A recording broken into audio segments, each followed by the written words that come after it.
झांसी की रानी लक्ष्मीबाई का विवाह भारतीय इतिहास की एक महत्वपूर्ण घटना है जो उस समय के सामाजिक, राजनीतिक और सांस्कृतिक परिदृश्य को दर्शाता है। रानी लक्ष्मीबाई, जिनका वास्तविक नाम मणिकर्णिका था, का जन्म 19 नवंबर 1928 को वाराणसी, उत्तर प्रदेश में एक मराठा ब्राह्मण परिवार में हुआ था। उनके पिता मोरोपंत तांबे और माता भागीरथी बाई थीं। मणिकर्णिका को प्यार से मनु कहकर पुकारा जाता था।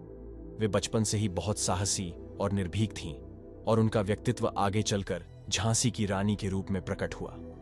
लक्ष्मीबाई का विवाह 1942 में झांसी के महाराजा गंगाधर राव नेवालकर के साथ हुआ। विवाह के समय उनकी उम्र मात्र 14 वर्ष थी। विवाह के उपरांत वे झांसी की महारानी बनी और लक्ष्मीबाई नाम से विख्यात हुईं। गंगाधर राव एक सक्षम शासक थे, लेकिन संतानहीन होने के कारण उन्होंने गोद लेने का निर्णय लिया था।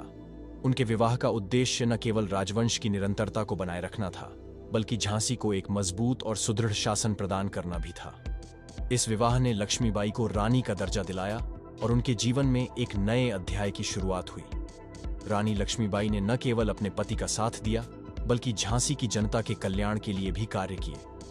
शादी के बाद उन्होंने झांसी को बेहतर बनाने में महाराजा गंगाधर राव का पूरा सहयोग दिया।